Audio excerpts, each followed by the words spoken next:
Setelah bertahun-tahun perang yang menelan puluhan ribu korban, Hamas akhirnya membebaskan sandera dan setuju untuk menghentikan perang. Namun, membujuk Hamas untuk meletakkan senjata itu cerita lain yang jauh lebih rumit. Iya, kini tibalah bagian tersulit dari rencana gencatan senjata di Gaza.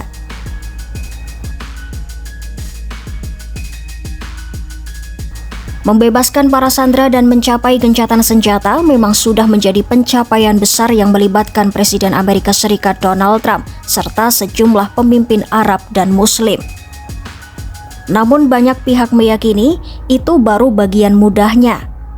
Tantangan sesungguhnya adalah membuat Hamas menyerahkan senjata dan mendesak mereka untuk demilitarisasi jalur Gaza. Itulah langkah yang menjadi syarat utama bagi Israel untuk sepenuhnya menarik pasukannya dari wilayah tersebut. Akram Attallah, kolumnis asal Gaza, mengatakan masalah terbesar ada pada persenjataan Hamas. Israel menuntut Hamas dilucuti, tetapi bagi Hamas, senjata adalah bagian dari identitas dan ideologi mereka. Attallah menyebut Israel meminta Hamas untuk melepaskan ideologinya.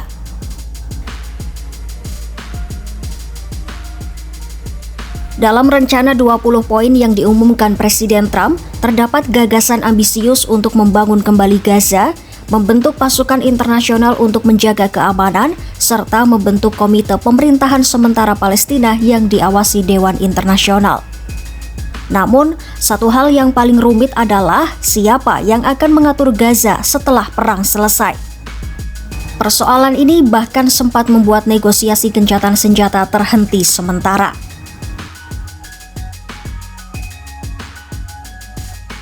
Pada Senin 13 Oktober 2025 malam di Sharm el-Sheikh, Mesir, Trump dan Presiden Abdel Fattah el-Sisi mengumpulkan puluhan pemimpin dunia untuk membangun momentum dari pembebasan 20 sandera Israel. Trump menyebut fase 2 telah dimulai. Ia memastikan akan ada kemajuan luar biasa. Namun sejumlah pengamat menilai masih lebih mudah membayangkan hal-hal yang tidak berjalan daripada melihat rencana ini terwujud sepenuhnya.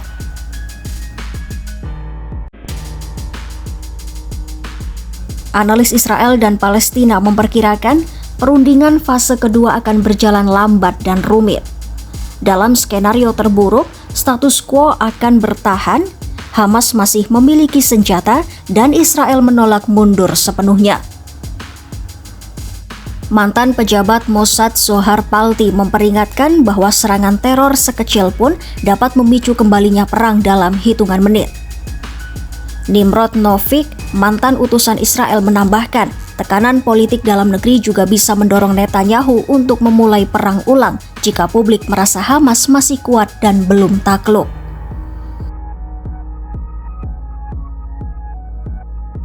Qatar, Turki dan Mesir sekarang berada dalam posisi penting untuk menekan Hamas agar tidak memprovokasi.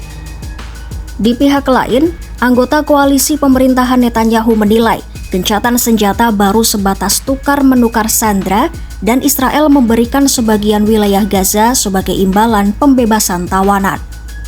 Untuk penarikan sepenuhnya, Israel menuntut Hamas melepaskan semua senjatanya. Namun, mengatakannya memang mudah, melaksanakannya sangat sulit. Menurut analis Palestina yang dekat dengan Hamas, Hamas bersedia memberikan konsensi terbatas demi pembangunan ulang Gaza. Namun, Hamas tidak akan dalam tanda kutip menguap begitu saja. Mereka ingin tetap memiliki peran dalam masa depan wilayah itu. Skeptisisme juga datang dari mantan pejabat intelijen Israel yang menilai rencana ini terlalu idealis. Meskipun masih banyak tanda tanya, pembebasan sandera dan berhentinya tembakan di Gaza tetap jadi titik terang yang langka dalam konflik berkepanjangan ini. Namun, fase tersulit baru saja dimulai. Fase di mana damai harus dipertahankan bukan dengan senjata, tapi dengan kepercayaan dan keberanian untuk melepaskan dendam lama.